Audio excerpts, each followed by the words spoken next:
think we have like kind of a lot to cover today. So I think we can go ahead and get started and more people can trickle in or out. So Kim. Cool. All right. So hi everyone. Hi everyone. Thank you for joining this Lunch and Learn today, covering all things publishing templates. So this Lunch and Learn is brought to you by the Publications Board and the Editorial Board, as well as the NREL branding team. So today we gathered a lot of great experts from across our department to explore some frequently asked questions about publishing templates, why they exist, and offer some tips and guidelines that you all will hopefully find helpful as we head into our big publishing push at the end of the fiscal year. So with that, I will go ahead and introduce our speakers today. So first up, we have Kim Adams, our resident NREL branding lead and guru. We have Julia Laser, our Corp Comms design lead and a web design specialist. Rachel Weisbrook, our scientific publishing team lead. Myself, my name is Isabel McCann. I am a communications rep on the international team in the energy systems integration section. I am also the FY23 Pubs board lead, and we have Michael Deneen as well, one of our transportation editors, and Michael is the FY23 editorial board lead. So today we are covering quite a bit. So templates are a pretty expansive topic. They touch a lot of different parts of the lab. They touch a lot of different projects and a lot of different groups at the communications office, which I think is sort of demonstrated by how many different folks we have joining us today. So our focus of the presentations is to really offer information about some of the more common issues or questions. So it's kind of like a mishmash of, what are a lot of the main questions editors get about templates, about, what questions the pubs team gets about templates, the branding team, the design team, etc. So it's kind of a mishmash of all these different topics. We're going to start with an introduction as to why templates are important and how they reinforce NREL's brand, a little bit about navigating the co-branding process if that ever arises for your projects, an assortment of basics about templates such as, what templates exist and the anatomy of a cover, and a little bit about different template tools used at the lab. We're also going to cover how templates support accessibility of our publications and wrap up with a tutorial that will explore many of the most common template formatting needs. I think that will be really helpful for some of the comm reps on the line. I know it was really helpful for me. And with any remaining time, we will host a Q&A. So please send in your questions anytime through the chat. I will collect them to pose to our speakers at the end of the presentations. Again, with whatever remaining time, if we don't get time to go through all the questions, we'll follow up as we need to. But with all of that said, I'm going to go ahead and hand it off to our first presenter today, Kim Adams. So presenting from her car in Frisco. So. Thanks, Isabel. And yeah, sorry for the technical weirdness. The highway was closed, so we've all learned great flexibility. So thanks for hanging in there with me. And thanks, Isabel, for kind of seeing this opportunity for education around this topic and organizing this Lunch and Learn. I've learned a lot, and I have learned that Isabel is an amazing Lunch and Learn organizer. It's been a great process, and I've appreciated being involved. So thanks for that. Okay, so we'll go to my next slide, or my first slide here. So over the next few slides, you may spot a pattern, and I'll give you a clue ahead of time. Always start with a template. There's many to choose from, and almost always you'll be able to accomplish your publishing goals while making life much easier for you and your client when you use a template. And so for my portion of the Lunch and Learn, I want to talk about how NREL's suite of templates come prepared to give you and your audiences a consistent and impactful brand experience. So as we know, NREL has nearly 50 years of history, and with that comes a demonstrated track record for innovation and excellence in the clean energy space. That's what we're known for. And with that comes brand awareness. In other words, because of our history and our great work, our stakeholders and the public know how great we are, and they know who we are, more importantly. So part of our brand promise is that we deliver scientific excellence and are good stewards of the funding that we are given, which ultimately are your taxpayer dollars. So each template was designed, we're going to go over a lot of templates today, but each one was designed to deliver on our brand promise. Our designs are intentional.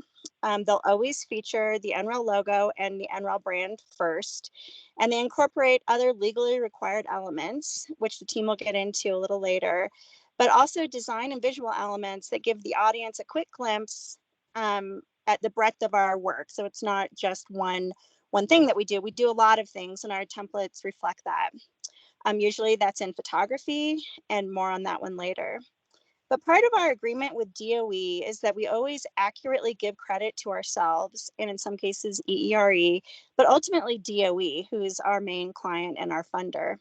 And all templates build this right into their design. And here's a little fun fact. Anybody who's heard me talking about branding will have heard this fact. DOE actually owns the trademarks to all the versions of the NREL logo, and they have a strangely keen interest in how our brand is used. This is quite different to how it works at other national labs, but I think it's helpful for us to know they care, they watch, and we get feedback when they don't like how we've used a logo, believe it or not. So we always want we want it to be positive feedback, not negative feedback. And we don't want them to be critical or concerned about how we're using logos. So if you always start with a template, you're always going to, you're going to have everything in the right spot, the right elements, and the branding will be correct. So NREL is federally funded, which means we're not private industry, we're a government contractor. So we're not Apple, we're not Google, and most of our budgets reflect that fact. And so by maintaining consistency in our templates, our stakeholders know we stand behind our information, our data, and our messages. And in the same vein, we always have to be aware of costs. By using a pre-approved, balanced, well-designed template like you will see here today, you'll increase efficiency and you'll keep your costs down. There's no reason to reinvent the wheel when it's already been done for you. And we offer a brand system. In other words, all our products work complementarily with each other. That's very intentional. And every couple of years, we update the template, and you'll hear a little bit more about that later. So the bottom line and the theme of my portion of this talk is always start with a template. Next slide, please, Isabel. Okay, so let's talk a little bit about co-branding. It's always a hot topic on the branding team, and if you're a comm rep, we probably talked with you about co-branding at some point. So sometimes we have partners or need to visually represent significant funding or partnerships that we have with others. And this can get a little bit confusing. We have a lot of DOE, EERE, Office of Science, other federal entities. All those relationships are represented with a partnership agreement, and it's definitely it can get really confusing. But the branding team is always available to help walk through the best and most accurate way to represent any additional brands if they're required. And we call this co-branding. And in 99% of all template and branding, questions or conversations, we will say always start with NREL. In other words, NREL will be your top level brand. And this ensures that NREL receives the accurate credit for the work that we've done on a project or a program. And when we aren't sure if co-branding is appropriate, or we're wondering, what a solution would be to a co-branding request, we'll walk through with the comm rep and the project team sometimes questions like, who are the partners? Do we have an actual partnership agreement with them? What does that agreement allow? Is it a consortium? Is it an SPP? Who requested the co-branding and why? And what's the funding structure of the project? These all are clues to how we should co-brand, and they're all different. You would think that that we'd know it all by now, but we don't. We're surprised every week. There's a new kind of mix up of co-branding requests, and we take all these things into consideration. After we answer all these clarifying questions, we usually come up with a co-branding solution that ensures that NREL has proper credit for our involvement and meets the needs, hopefully, of you and your client and our partners and our stakeholders. And when the other partners are federal entities or other labs or EERE, usually co-branding is pretty straightforward. You'll see some examples here on this slide. It's pretty easy to come up with a solution. But come to me or Stacy if you have a question, and we can walk you through hopefully quickly and find a solution. Next slide, please. Okay, and the final topic for me today is templates with sub-branding considerations. So when it comes to sub-branding, we're referring to an NREL developed tool or product. In other words, NREL developed and funded intellectual property that results in a tool or a product or a database or software that's kind of ready for launch beyond our walls. On this slide, we have Engage. That's a good example, as are some of the familiar tools like ResStock, DriveCat, OpenPath, PV Watts, which Isabel just worked on this morning. So these are well-known sub-brands that would have a top-level NREL brand in your template, and then you'd have a sub-brand with their logo down below. And these almost always live on NREL.gov or on an NREL hosted platform. And the top level brand is NREL, the sub brand is the product itself. But the bottom line for all of these is always start with NREL. And to do that, just grab a template and you'll be setting off in the right direction. And for more information about branding in general at NREL, you can visit Brand Lab. We can drop that into the chat, and hopefully that sheds some light on why branding and templates go hand in hand and are both really important. Thanks, Isabel. Amazing. That is, I mean, delivered from a car, an incredible presentation. Thank you, Kim. So in the next section, we're going to cover, again, just like a couple like common things that come up related to templates. So the purpose of this slide, what standard templates are available, is to really showcase the breadth of the NREL branded templates that already exist on the source, which should always be, as Kim mentioned, the first place you go to access NREL templates and download the most updated version straight from the source. So I'm not going to walk through the details of each of these one by one, but just cover, again, what's available and a few key points. One key point that I want to make is that there is a single technical report body template. It's really the one ring to rule them all and is consistent no matter which report cover you are using. Michael is going to go into, again, a little tutorial about all the formatting questions you might have about the body template later on, putting together a table of contents, all that good stuff. So stay tuned for that. But yes, we have one central technical report body template.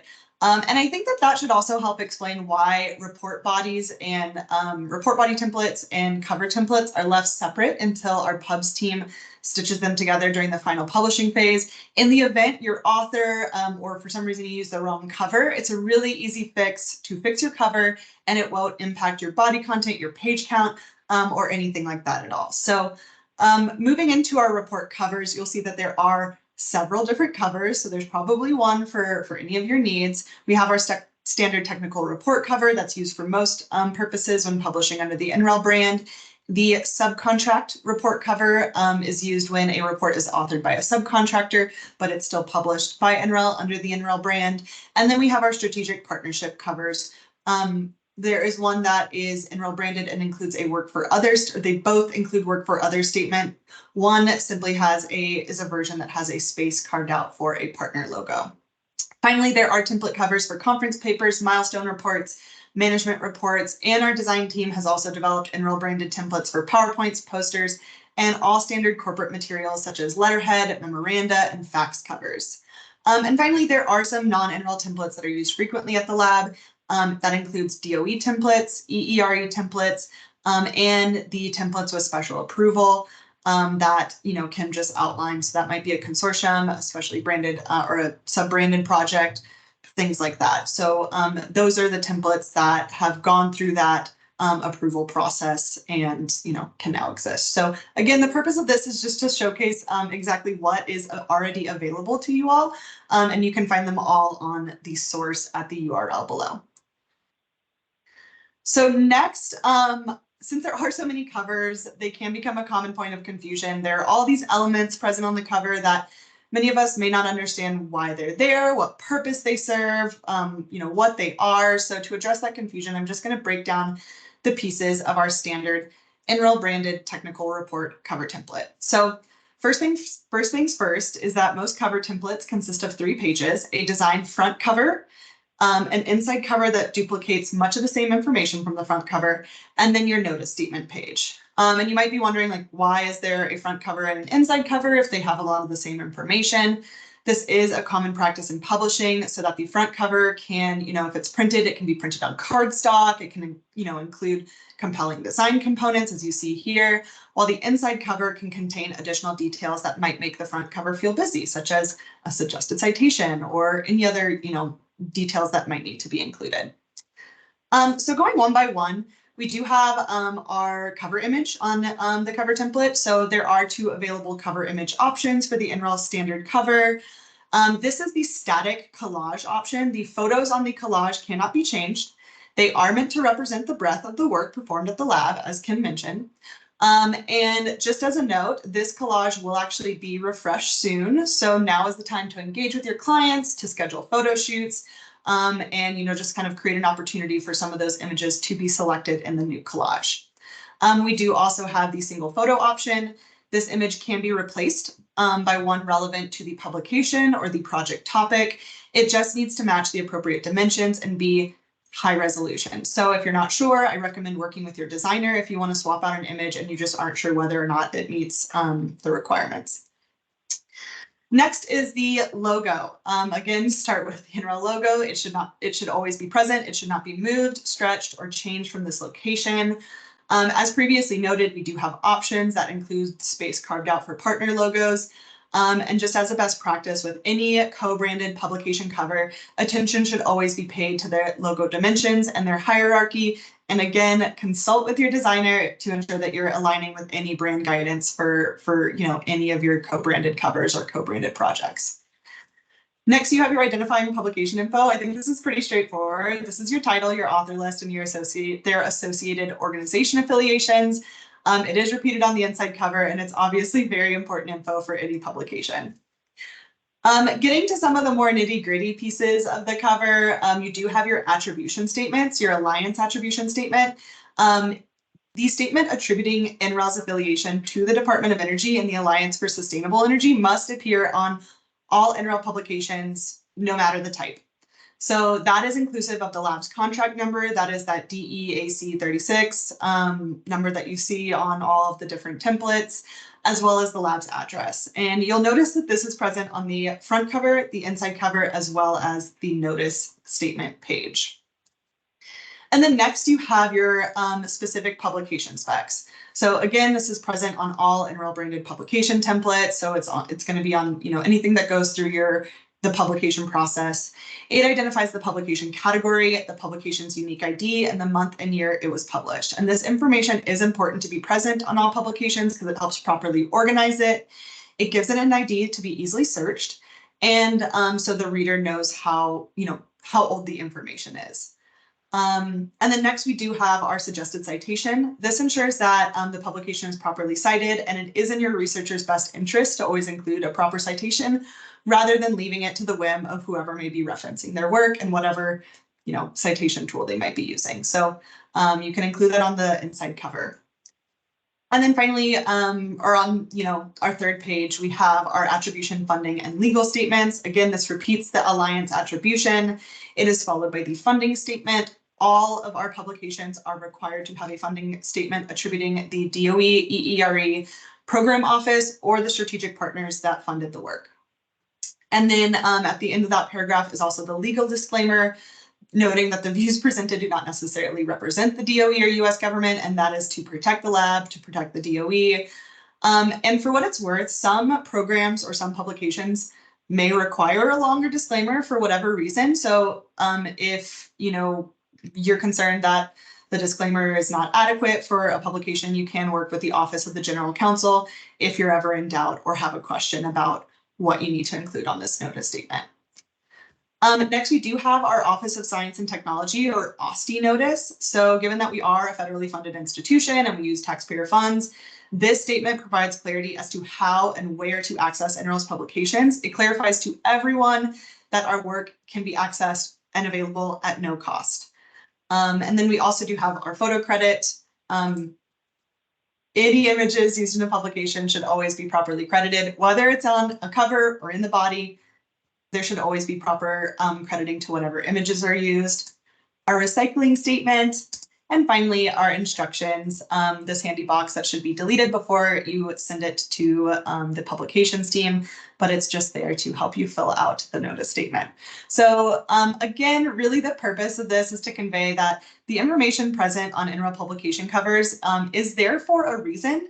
And it should not be deleted just because perhaps your client does not want them there or they think it makes the cover look a bit busy. Most of this is legally required to be present on our cover templates. So hopefully this explanation allows you to instead explain to your clients the purpose of the different sections of this cover and why, this information is present. So with that, I will hand it over to my fellow publications board member, Rachel. All righty. Thank you, Isabel. That was a really good summary of a lot of information on that cover template. So now that Isabel has gone over those standard templates, the cover template in particular, I want to bring another version of these templates to your attention. So these templates that Isabel talked about are the ones available on the source. They're in the MS Office suite of applications, but there's also another version that we use. And if you work with S&T staff with any regularity, you may have heard an author or two talk about something called LaTeX. It's spelled out latex, so you might be really confused and think, what the heck are these people talking about? So LaTeX is an alternative to word processing software like MS Word. It's a document preparation system that's preferred by many in the scientific community for formatting and typesetting reports. The primary benefit for many of them is its ability to typeset complex equations or formulas. A lot of folks think that their formulas and equations look a little sharper, that they translate better to PDF when they're generated compared to when you create a PDF from Word. So there's a strong preference. A lot of people have very strong feelings. They are very pro LaTeX. So you might run into those folks around the lab. We do have a lot of fans of LaTeX here at NREL, but there is quite a learning curve to using it.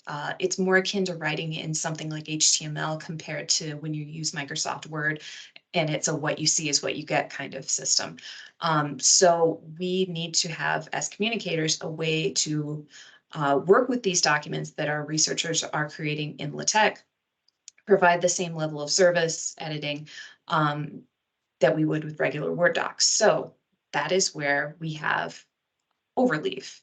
That is an enterprise version of an application. It's called Overleaf LaTeX, and it's an editing tool that provides a more user-friendly interface for those of us who are not LaTeX experts, but we do have clients who love it. You can access Overleaf at sharelatech.nrel.gov or via the link at the bottom of this slide. It's on the publishing site on the source. So some of the primary benefits of ShareLaTeX or Overleaf include version control, track changes, real-time chat, and cybersecure collaborative real-time editing with both internal and external users. So it's a lot of the benefits that you would see with something like using Word or using SharePoint to have a Word document that you're all editing at the same time. It's just in that different application in Overleaf, so you can all be in there. So on top of that, Overleaf also includes templates. So bringing us back around to what we're all here today. So next slide, please. Okay, so in Overleaf, we have developed LaTeX versions of NREL standard technical report template, as well as the standard EERE report template. This is going to allow researchers to author their content in their preferred tool in LaTeX, but also we can ensure that the final products follow the same styles, formats, colors, fonts as the standard Word versions of our templates. So in addition to our standard NREL and EERE templates, we also have templates for journal articles. So a lot of publishers have LaTeX templates that they offer for researchers to author their submissions in. So we have general templates for submissions to the American Institute of Physics, Elsevier, and Wiley, among others. On the conference side of things, we have general submission templates for IEEE, IOP, TRB, and other organizations, their conference template. And we also have a variety of proposal templates available in there. All of these templates have been developed in collaboration with researchers, and we're kind of producing them on demand. So if there's an interest in having those templates in LaTeX, we are happy to work with folks and get those ready. They're all accessible in the Overleaf application by selecting the green New Project button and then selecting All Templates. They're all available. You could get in there right now and take a look at them. So if you have clients who are looking for a template, you can contact Scientific Publishing. Kim Austin on our team is the primary contact for that, and we can look into getting those templates created. And if you have questions about writing and editing an Overleaf, you can contact Sherry Anstead or Deanna Cook. They are the office gurus when it comes to editing and using Overleaf and can answer all those questions you may have. Okay, next slide, please. All right, so we're going to shift gears and talk a little bit about accessibility and how our templates really help us meet those goals. So again, if you've been in the comms office for any amount of time, you may have heard something called Section 508 talked about. And it's a very high priority for not only the communications office, but for NREL itself, something we really need to pay attention to. So for a bit of background, in 1998, Congress amended the Rehabilitation Act of 1973 to require federal agencies to make their electronic and information technology accessible to people with disabilities. So under Section 508 of that act, agencies must give disabled employees and members of the public access to information that is comparable to the access available to others. So for us, that means that what we publish and post on nrel.gov must meet requirements to be Section 508 compliant. So our templates play a huge part in making sure that our PDFs are compliant for a number of reasons. First, the accessibility features that make our PDFs more user-friendly and ensure that the widest possible audience can engage with NREL's publications. We do that through built-in NREL styles in the template. So those help provide document structure and they ensure that the resulting PDFs are tagged, they're able to be read by screen readers. Other adaptive software can easily interact with those documents. And they also ensure that we're using accessible fonts. There's color contrast in the documents. There's alt text, in-text navigation, reading order, all sorts of features that a lot of people may take for granted. You might just not even notice it in your day-to-day. But they improve the overall ease of use for everybody, and they make a huge difference to the people who are using adaptive software, who do need a little bit of accommodation. We want to make sure that they can actually get in there and have access to our documents the same way other people just do have that access. So the bottom line is making our PDFs accessible. It's not only the right thing to do, it's the smart thing to do because we all benefit from it in big ways and in small ways. So with that, I'm going to hand it off to Julia to talk a little bit more about accessibility. Hello. This slide might be familiar to some of y'all who've heard me talk about this before. But another reason to start with a template, not that you needed one more reason, we've already had so many good ones, is that templates are the first step in ensuring that our communications are accessible to everyone. These templates have some accessibility features built into them, so you're just starting on with a good baseline. Some disabilities include cognitive, visual, auditory, motor, and speech. Those are the ones we generally think of. So like screen readers or people who have limited motor function. But another thing to consider is temporary or situational disabilities. We've probably experienced those ourselves. So like a broken hand, you have less mobility with your mouse, or you're in a quiet space and you need video captions. So by making our publications and our communications accessible, we're directly supporting DEIA. So that is one more on the pros list. Next slide, please. So I'm going to quickly cover a few examples just to give you a sense of what I'm talking about. And I'm looking at it through a designer's lens. So in this example, you can see that top left graphic. If you can see color, which some of you may, but I would say 1 in 10 men cannot, is the general statistic. They can't have some type of color blindness. If you can see color, you can follow this graphic, but as soon as we move it to black and white to the right, you can see you kind of get lost in the middle there. You can't really track it. So one easy way is to add strokes to these lines so that a user can follow it no matter if it's in black or white. Next slide, please. Here is another quick example. This top graphic was sent to us by a researcher, and I can see color just fine, and I have a hard time reading this. But a very simple solution was to just pull the text off of the graphic itself and add contrast, so making the text black instead of white. And that really just took it from something that couldn't be read to something that is easily understandable. And with that, I think I will kick it back over to you, Rachel. Alrighty. So just one more quick note about accessibility. If you are still interested in learning more, you are in luck, because just over a week from now, next Wednesday, August 2nd, we are offering a comms office training session on creating accessible PDFs for the web and an intro to Section 508. So we will cover all the fun topics listed here on the slide. One note is that this training is required for any staff that is going to upload documents into the NREL or the source CMS. You're not allowed to upload documents until you've completed this training. So if you have any questions about whether you may need that, you can contact your section lead or Shauna Feld to check. If you need the invite for this meeting, just send me an email. I'd be happy to forward it to you. And if you have attended this in the past, just a note, you're more than welcome to join us for a refresher, but it's not required if you've already sat in over the years when we've offered this in the past. So maybe we'll see you there. So yeah, and with that, I'm going to hand off to Michael, and he's going to get into the nuts and bolts of working with the templates. Awesome. Thanks, Rachel. Yeah, so as she mentioned, this last part of our Lunch and Learn is a little bit of the mechanics around actually diving in and working with these template files. I'll just note before I get started that the editorial board held an advanced formatting training last year.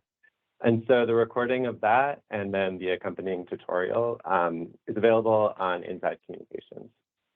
So all the topics I'm going to cover today are covered really in depth in that training. So this will just kind of be an overview of some of those main topics that are helpful for you. I'll also be using the NREL technical report as my example, but a lot of the information is applicable to any kind of template file you're working with. Next slide. So first off, some best practices.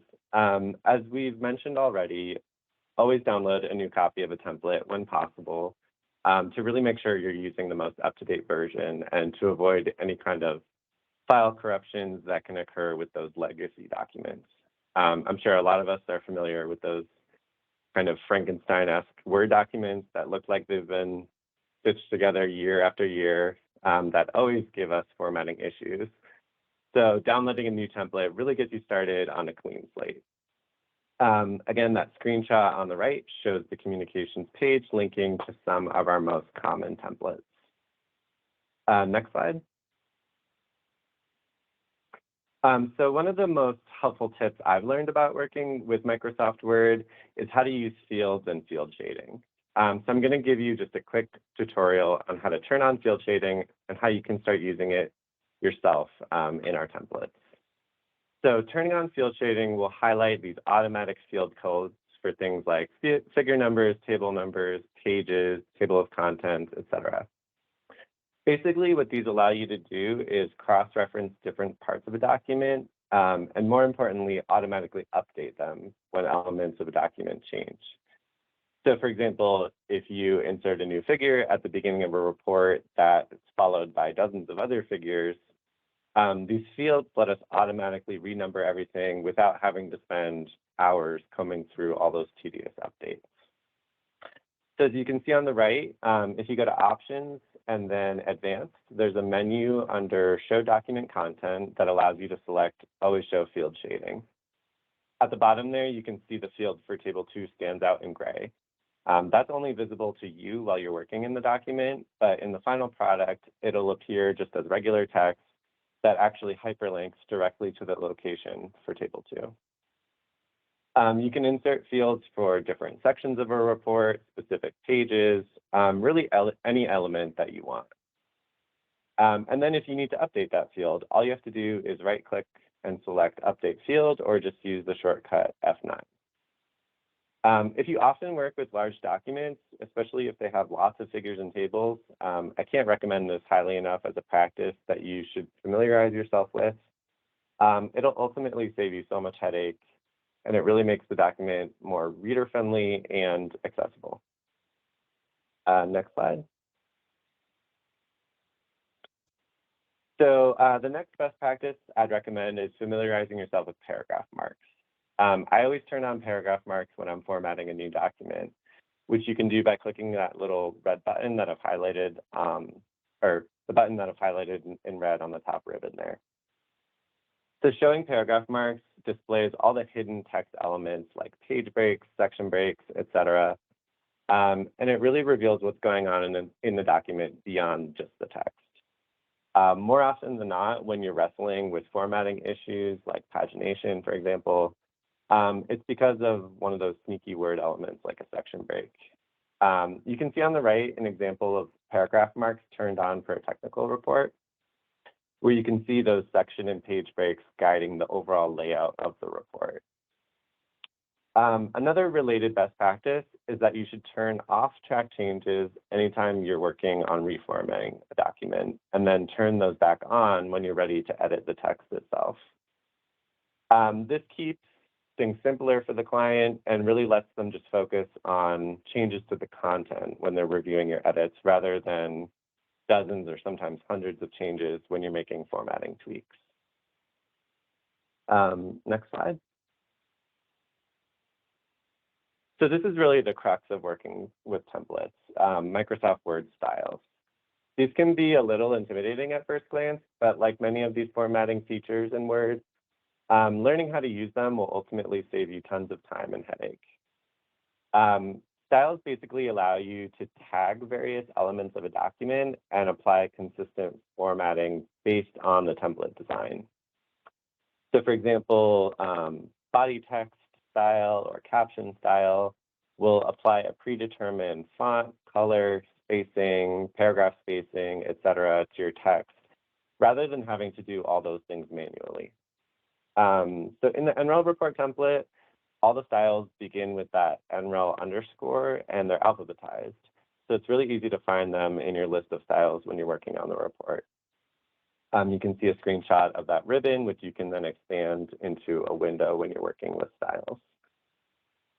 Every element of a report, from the title page all the way to your footnotes, is going to have a specific predetermined style based on the NREL brand.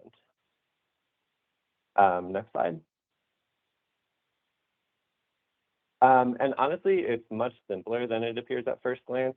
So to apply a style, you just move your text cursor anywhere in the paragraph that you want to change. You click on the appropriate style, and then you're done. The paragraph that you selected will automatically reformat to the correct appearance. So in the screenshots to the right, you can see I changed the heading and the body text just by selecting those two respective styles from the list, NREL body text and NREL head 1 numbered. And I made it look pretty in just 2 or 3 clicks. Next slide. So whenever possible, we always encourage authors just to start writing directly in the template. But we all know that's not always the case. So sometimes you need to take content and convert it into the correct template. If that's the case, again, you should download a new blank template, as I've mentioned, and start copying and pasting text into that new document. I find it helpful to work in chunks rather than all at once, kind of make sure I'm preserving all those really helpful built-in features like section breaks and page numbering. So I might copy and paste the front matter, make sure it's all in the right location before jumping on to copying and pasting to the main body of the report or the appendices one by one. Keep paragraph marks turned on to scan for and then remove any unnecessary features like line breaks or page breaks, and then go through and start tagging individual styles paragraph by paragraph. You can also apply the same style to large chunks of text just by highlighting multiple paragraphs at once. Say if you have multiple paragraphs of just body text, for example. Next slide. Okay, so last topic that I'm going to cover is we received some feedback that one of the most common questions about templates is working with a table of contents. I know a lot of people wrestle with these. So in this last slide, I'm just going to show you how to build a table of contents from scratch in Word. So from your References tab on that top ribbon, you're going to select Table of Contents and then Custom Table of Contents. Click on Options and you'll see a list of styles appear just like in the screenshot on the right. So what you're doing in this menu is you're basically selecting which styles that I just talked about you want to appear in the table of contents, and then what level you'd like that style to be. So in a technical report, for example, you'd go ahead and list all the NREL head 1s as level 1s in the TOC, heading 2s as level 2s, etc. Most table of contents go down to level 3. That's kind of our standard. But you can always restrict that just to level 2 headings if there are a lot of subheads and you want the TOC to just be simpler, for example. After hitting OK, you can then click on the Modify button to actually change the appearance of each level in the table of contents for elements like font size, color, paragraph spacing, etc. And then the same process can be repeated for a list of figures, a list of tables, both of which can be built under that exact same custom table of contents menu. A table of contents is, again, one of those fields in Microsoft Word, as you can see from that gray shading that appears on the screenshot. So again, you can helpfully update that anytime with just a simple click. I'll also note that this process of building a table of contents from scratch is really only necessary if you're working with a document that has somehow lost the original template's TOC, or if you'd like to change it from its original appearance for some reason. The NREL template starts with a built-in table of contents and a list of figures and tables, all of which is already in the correct format and ready to be updated as a field. So that's it. I know that's a lot of info from me, but again, you can always turn to our advanced formatting training and the advanced formatting guide to get really in-depth, step-by-step guides and screenshots to all of these formatting pieces. So with the remaining time, I'll hand things back over to Isabel for our Q&A. Cool. Thank you, Michael. Yes, if anyone has questions, feel free to drop them in the chat. We have like plenty of time, so that's exciting.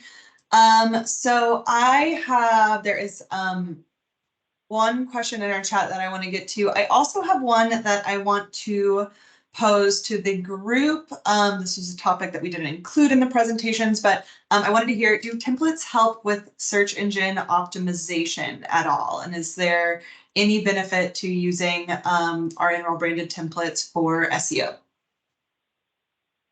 I think I'm going to pose it to Rachel. I think you're the one that sounded like you knew a little bit about that. And I just unmuted. I had a feeling.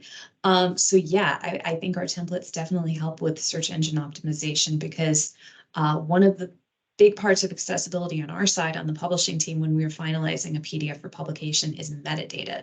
So we are making sure that there is a title in the title metadata. The authors are listed in the author section, and there is a brief abstract listed.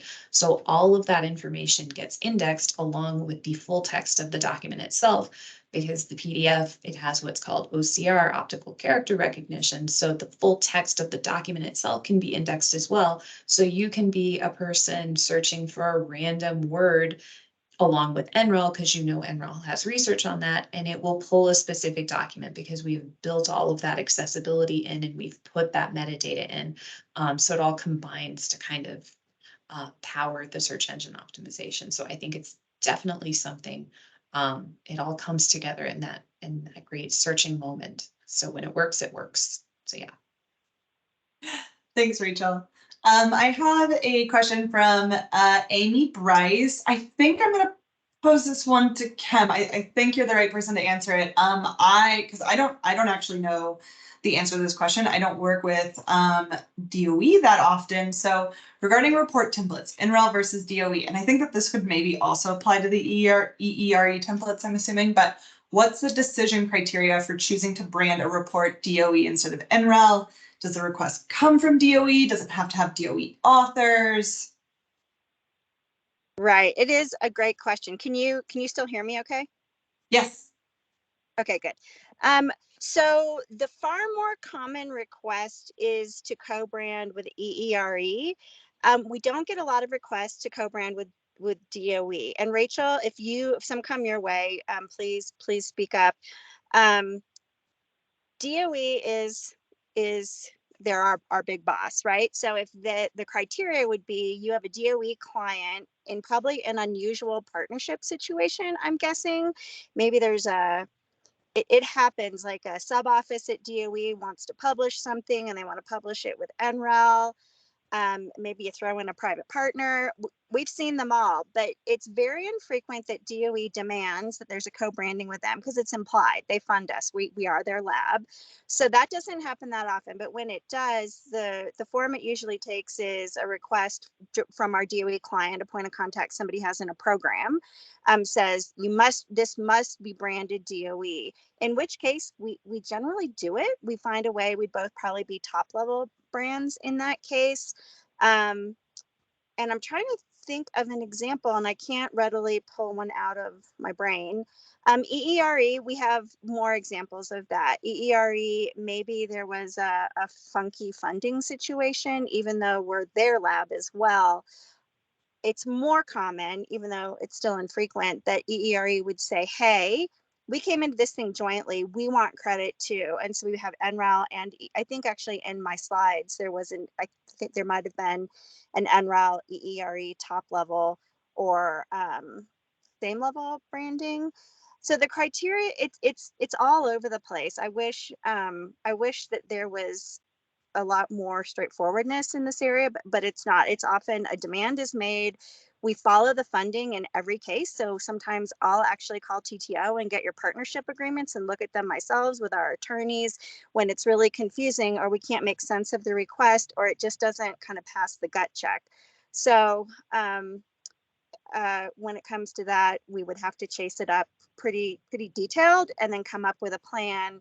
And sometimes we give Comrex information they take back to their client and the client will say, oh, I had no idea. Okay, yeah, that totally makes sense. Do whatever, whatever the solution was. So Amy, I hope that sheds a little bit of light. It's not entirely straightforward. That's a great reply. Thank you, Kim. Well, I don't see any other questions. I'm going to give people just like a minute to throw in any other last questions that you might have. I think it's also a-okay if we give everyone a little bit of time back. I will say, as we wait and see if anything else comes in or if anyone else wants to come off mute and ask a question, that is also a-okay. The one thing I will also do is add a plug to join the Pubs board or the editorial board for fiscal year 24. Both of these groups are really exciting and it's great to be able to kind of explore these topics of editing or publications a little bit more. Again, I am a communications rep, so I have learned so much by being on the Pubs board about the publishing process. And I'm sure, actually, I guess I don't know, Michael, is the editorial board is restricted to editors only, or if anyone can join the editorial board, but. Yes, we are welcome to all. So please join if you're interested. Great. Well, yeah, I mean, if anyone else has any other questions. Oh, here we go. Anna, is there an easy way to compare the correct template to a report created in a template by a researcher? I think that one might be best answered maybe by either Michael or Rachel. I feel like one of you guys might have a good answer for that one. Yeah, hi Isabel and hi Michael. Just for a little background, I've been working with Michael on some consortia reports that every single one seems to be in some sort of disarray, whether the template's corrupted or something's changed. So I'm wondering if there's a way to just compare quickly between the correct template and something you've received. I can give my answer. I don't know if Rachel has a more helpful way to troubleshoot this, but I mean, I would really just be looking at styles. I'd be comparing how they're using styles and going back to that original template and seeing if there are differences. And that would be my major clue. Beyond that, I don't know if there's something in the metadata that Rachel might be aware of, but. I mean, the best thing I can recommend is just page through the document. One of my common things. I set up the multiple page view so I can see 2 pages in the Word doc next to each other, and I just page down through the whole thing. And I know I'm warped because of how many thousands of NREL documents I've seen over the years. I can just see something is not right. If the spacing isn't right, the font isn't quite right. But seeing things kind of multiple pages of it next to each other, you can kind of start to recognize, okay, that's not the right font size. That's not the right amount of space between the heading and the text. You can kind of start to recognize these things. And I'm not sure that's a great answer, but on our team, that's kind of what we default to, because if it doesn't look quite right, it just doesn't quite look right. Yeah, that makes sense. Thank you. Nice. Well, I will say if anyone else has any questions, speak now or forever hold your peace. I want to thank Kim and Rachel and Michael and Julia, as well as the larger Pubs board, design teams, editorial boards for all of your shared work, helping put this together, helping us really be able to highlight some of these top level common questions about co-branding, about templates, about what's available, and how to work in things. And okay, we'll take this question from Elizabeth too. So if a client wants to create a custom design cover to go with an NREL Word template, are there any concerns with 508 compliance or metadata, or does the Pubs team do something specific to the final PDF before publishing? I might be able to add something here. On our project with USAID, our clients have gotten really interested in creating custom covers. They get really excited about covers that, include their own image on them, or whatever the case may be. That is sort of the process in which I learned about what all those elements on the cover were, to make sure that they were mapping over to our custom cover, and that that could be a product we did offer our clients. I am not what we did, or what I did, was I worked with our design lead, Christopher Schwing, as well as the Pubs team when we were creating it, to make sure that all of those necessary fields mapped over. And I guess I can't speak to whether or not the metadata is baked in there, so I'll hand it off to Rachel to find out if whenever I send you those custom covers, you guys do something specific to it. Yeah, that is great advice. As long as you're working with a designer, as long as it's not just the client saying, look what I photoshopped. As long as it's going through official channels, it's got branding approval, the designer created it, that's going to be a document that is going to be easy peasy for us to work with. The metadata gets added at the last minute, so that'll just be part and parcel of our process. But yeah, so long as it is coming from the right people, that's going to be really easy for us to pop in there and just use as the cover. And I should clarify on that too. Oh, go ahead, Julie. I think you're going to add something. No, you go. No, I was going to ask a new question. I was going to say, any of those customized covers, I will say they are not they're not customized branding. They're under an already agreed on partnership that has already been through its branding approval process. It's just a matter of having like a margin by margin photo or some sort of difference there. And we do still use our standard body template. So again, one of the reasons why we keep those two documents distinct from one another. Yeah, go ahead, Julia. I have a question, and it might be in the weeds, and if it is, we can take it offline. But people like to add, and I like to add too, call out boxes for important content. How does that affect the flow for a screen reader, for example? Should we advise not to put things in call out boxes, or? Yeah, that is a great question. That it can be a 508 issue, and it's related to reading order, like you referenced. Mm-hmm. We want to make sure when the screen reader is reading the document that it doesn't break in the middle of a sentence to read the text box and then go back to the main content. So that is something that our team, when we receive, let's say it's a Word document, we're making sure that the call out box or the text box is in line with text. So basically it will read all of one set of body text, for example, before it moves on, reads the title of that call out box, reads the content of it. So it is something we can accommodate. It just needs to be done in a way that, is accessible, and it will pass the accessibility check further on. So not a no, but just has to be done right. All right, cool. Thank you. Yeah. Correct me if I'm wrong, Rachel. Yeah. I know we use those a lot on InDesign documents. Sure. And there seems to be a lot more you know, freedom as far as how things can be put together in an InDesign document versus it seems like the call out boxes are maybe more of an issue when using the specific Word document report body template. Is that right? Yeah, Word can be tricky. And I think a lot of people, you know, they put text wrapping on and then they'll just drop the box where they want it physically on the page versus where does it make sense with the text, and they will break right in the middle of a paragraph. So it requires a little remediation on our end. We have to rearrange, and, you know, not so much that it changes the look and feel, but so much that we can make it accessible. With InDesign, it's a lot easier to, I think, put those elements in. I'm not an InDesign expert, but those documents are a lot easier to kind of meet the accessibility than Word doc. Word can be tricky all around, as we all know. So. Cool. All right. Well, we have 5 minutes left. Every time I keep saying we're going to wrap up, another question comes in. So I'm going to say we can kind of close it down here. If there are any other questions, you can probably reach out to someone on this presenting group. Again, designer, publication person, ComRep, who's fielded a lot of different co-branding requests, you know, editor, branding person with Kim. So reach out to any one of us, and thank you all for attending. Thank you all for taking time during your lunch break to learn a little bit about publishing templates. And I hope that this was helpful for you all, especially as we head into the end of the fiscal year.